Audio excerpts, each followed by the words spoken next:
پہلے تو سر یہ فرمائے گا کہ الیکشن کمیشن نے جو انٹرا پارٹی انتخابات کا کیس تھا اس کا فیصلہ سنانا تھا، لیکن آپ لوگوں کی طرف سے ایک درخواست کی گئی ہے کہ جب تک سپریم کورٹ اس بارے میں رائے نہ اپنی کلیئر دے دے تب تک الیکشن کمیشن اسے ہولڈ کرے۔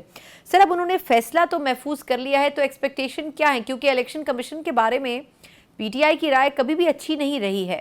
نہیں تو الیکشن کمیشن نے خود ہی اپنا کنڈکٹ سے ثابت کیا ہے کہ جس طریقے سے انہوں نے الیکشنز کرائے ہیں، جس طریقے سے پی ٹی آئی کو ٹارگٹ کیا ہے، جس انداز سے بلے کا نشان چھینا ہے، اور جو ریٹرننگ آفیسرز کو اپوائنٹ کیا ہے اور جو ان کا کنڈکٹ تھا، وہ ساری چیزیں سب کے سامنے آ چکی ہیں۔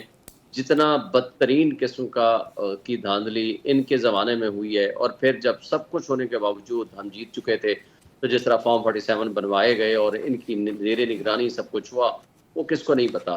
لیکن ہم تیسرا الیکشن کرا کے بھی وہ ہمارے الیکشن کے اوپر انہیں اعتراض ہے۔ ہم کچھ 100 دفعہ بھی الیکشن کرائے، انہوں نے ہماری بات نہیں ماننی۔ بالآخر فیصلہ عدالتوں نے کرنا ہے، کیونکہ ہمیں ان کا پتہ ہے، ان کی حرکتوں کا بھی پتہ ہے، ان کا انداز بھی پتہ ہے، اور ان کا سٹائل بھی پتہ ہے کہ جس طریقے سے انہوں نے پہلا الیکشن ہمارا سیٹسائڈ کیا، دوسرا کیا، تیسرے کے اوپر بھی ان کا اعتراض ہے۔ باقی لوگوں کی ڈرائنگ روم میں ہونے والے الیکشن جو ہیں وہ 10 منٹ کے اندر اندر وہ سارے ان کے لیے قابل قبول ہیں۔ تو اس حوالے سے چونکہ سپریم کورٹ ایک شارٹ آرڈر دے چکی ہے اور اس کی تفصیلی ریزنز آنا باقی ہیں، تو اس وجہ سے ہماری لیڈرشپ نے یہ فیصلہ کیا ہے کہ for the time being in کو ریکویسٹ کی جائے کہ سپریم کورٹ کا فیصلہ آ جائے، تو ہو سکتا ہے کہ ان کے پاس کوئی گنجائش ہی باقی نہ رہے کہ وہ کچھ ایسا کر سکیں۔ اور جس طرح سپریم کورٹ نے خود ان کے بارے میں لکھا کہ انہوں نے سپریم کورٹ کی ججمنٹ کو مس انٹرپریٹ کیا ہے، تو میرا خیال ہے اس کے بعد تو ان کو اگر ذرا سا بھی کوئی احساس ہوتا تو یہ ریزائن کر جاتے۔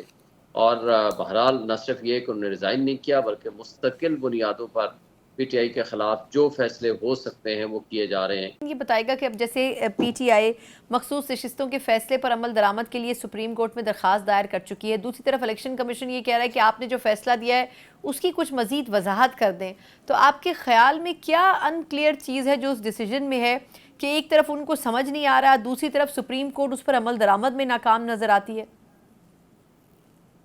دیکھیں، سپریم کورٹ کو تو ہم نے امپلیمنٹیشن کے لیے نہیں یہ ضرور کہا ہے، لیکن ہم نے ان کی اپلیکیشن کے جواب میں کہا ہے، جو انہوں نے کہا جی ہمیں وضاحت کرا دیں۔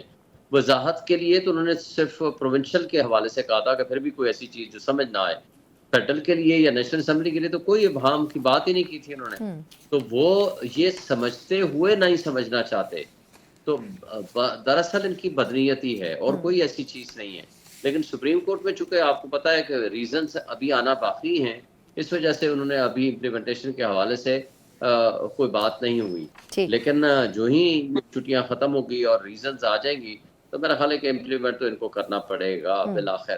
لیکن کتنا یہ ڈیلے کر سکتے ہیں، یہ کتنی دیر تک یہ توہین عدالت کو کنٹینیو کر سکتے ہیں، بہرحال یہ ان کے اوپر ڈیپینڈ کرتا ہے۔ بالکل ٹھیک۔ اچھا یہ فرمائے گا کہ پی ٹی آئی کی طرف سے یہ فیصلہ کیا گیا ہے کہ پارلیمنٹ کے اندر باہر ہر جگہ احتجاج کیا جائے گا، حکومت کے خلاف پروٹیسٹ کیے جائیں گے، لیکن اب جس طرح 22 اگست کا جلسہ منسوخ کیا گیا ہے ان موقع کے اوپر، ایک تو یہ کہ اس حوالے سے بڑی سپیکولیشن تھی کہ آخر وجہ کیا تھی، اعظم سواتی صاحب کی موجودگی اور پھر خاموشی سے جلسہ منسوخ کرنا، اس میں آپ نے باقی اتحادیوں کو بھی اعتماد میں نہیں لیا، تو یہ سارا کریوس پھر کیوں پھیلا اور پھر کس طرح آپ احتجاجی تحریک چلائیں گے جب خود ایک پیج پر پوری پارٹی نہیں ہوگی؟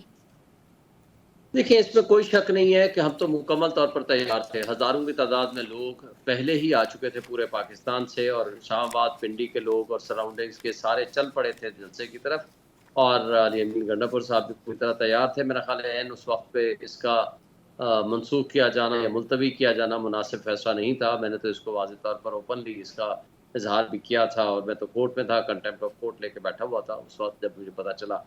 مگر یہ سب کچھ کے باوجود بھی میں یہ سمجھتا ہوں کہ اگر عمران خان صاحب نے ایک گڈ ول جسچر دیا ہے، کیونکہ خان صاحب کے فیصلے کو ہی برکر تسلیم کر سکتے ہیں اس حوالے سے، اور کسی کا فیصلہ ہوتا تو شاید وہ تسلیم نہ کرتے۔ لیکن میں یہ سمجھتا ہوں کہ خان صاحب نے بھی اب یہ واضح کہہ دیا ہے، کل ہمیں واضح حکم دیا ہے اور کہا ہے کہ قوم پوری کو میسج دے دیں کہ اگر کوئی اب عمران خان کا بھی نام لے کر آ کر کہے کہ جی ہم نے جلسہ منسوخ کر دیا ہے، تو آپ نے نہیں کرنا، آپ نے پہنچنا ہے، اور آپ نے سب سے بڑا جلسہ کرنا ہے۔ صرف جلسہ نہیں، آگے جلوس اور جو احتجاج کا سلسلہ ہے وہ ہم نے کنٹینیو کرنا ہے۔ یہ اس میں کوئی شک نہیں کہ آپ 8 سپٹمبر کو انشاءاللہ جلسہ ہوگا، خواہ یہ اس کو کینسل کریں، خواہ اس کے راستے میں رکاوٹیں پیدا کریں، یا جو بھی کچھ سچویشن کریٹ کریں، اس کے لیے انشاءاللہ ہم مکمل طور پر تیار ہیں. درست. اچھا یہ بتائیے گا کہ سر خیبر پختونخوا کے معاملات کیا چل رہے ہیں؟ مطلب وہاں پر اتنے اختلافات ہیں، علیمہ خان صاحبہ وہاں ذاتی حیثیت میں بھی گئیں تو ان کے سامنے شکایات ہوئیں، عاطف خان صاحب اور ان کے ساتھ ایک اور ان کے جو ہمراہ شخصیت تھی ان کو بھی ہٹا دیا گیا ان کے عہدوں سے. آخر وجہ کیا ہے؟ یہ مسائل کیوں موجود ہیں؟ وہاں پر لیڈرشپ کا فقدان ہے یا سی ایم صاحب کنٹرول نہیں کر پا رہے ایڈمنسٹریٹولی؟ دیکھیں میرا خیال ہے کہ یہ تو تنظیمی معاملات ہیں نا، اس کا گورنمنٹ کے ایشوز سے تعلق تو کوئی نہیں. تنظیم کے حوالے سے یہ ایک پریزیڈنٹ کی ایک ڈسکشن ہوتی ہے، وہ جس کو جہاں اسائن کرنا چاہے، جس کے ساتھ وہ کمفورٹ فیل کرتا ہے، ورکنگ ریلیشن شپ جس کے ساتھ وہ بہتر ہوتے ہیں، ان کو ریجن کی یا ایک ضلع کی ذمہ داری دے دی جاتی ہے. تو یہ روٹین کی تبدیلیاں ہوتی ہیں جو ہو رہی ہیں. لیکن عاطف خان صاحب یا باقی جو دوست جن کو تبدیل کیا گیا ہے وہ بڑے آنریبل لوگ ہیں اور خان صاحب ان کی بہت رسپیکٹ کرتے ہیں اور ہمارے لیے بھی وہ بڑے قابل احترام ہیں. تو اس بات کا امکان ہے کہ ان کو اس سے بھی کوئی بہتر ذمہ داری دی جا سکتی ہے. لیکن ان کا پارٹی کے اندر کوئی ایسا کوئی اتنا بڑا ایشو کوئی نہیں ہے. سر لیکن اب جس طریقے سے گنڈا پور صاحب بیانات دیتے ہیں، انہوں نے ایک روز پہلے ٹی وی چینل پر بیٹھ کر کہا کہ 22 اگست کا جلسہ منسوخ کرنے کے لیے سیکیورٹی اداروں نے ان سے خود رابطہ کیا تھا. تو اب پھر اس کا کیا مطلب سمجھا جائے گا؟ دیکھیں بہرحال ان تک رابطہ ہوا لیکن انہوں نے فیصلہ تو نہیں کیا. فیصلہ تو بالآخر لیکن عمران رابطہ خان تو صاحب ہوا نے نا کیا. سر. جی رابطہ تو دیکھیں ایک چیف منسٹر ہے، ایگزیکٹو اتھارٹی کا سربراہ ہے وہاں کا حکومت کا، تو میرا خیال ہے کہ رابطے تو ہوا کرتے ہیں اس طرح کے آفیشلز لیول پہ. لیکن اصولی طور پر اگر چیف منسٹر نے کسی سے رابطہ کیا ہے، چیف منسٹر سے رابطہ کیا گیا ہے تو وہ ایک سیکیورٹی ایشوز کے حوالے سے کیا گیا ہوگا. لیکن بہرحال علی امین گنڈا پور صاحب نے کسی حوالے سے اس کا فیصلہ نہیں سنایا، نہ ہی فیصلہ کیا. ٹھیک. That matter was referred to Imran Khan صاحب اور عمران خان کے فیصلے کی روشنی میں ہی وہ فیصلہ صادر ہوا اور ایگزیکیوٹ ہوا. ادروائز یہ فیصلہ علی امین گنڈا پور صاحب نے اکیلے میں نہیں کرنا.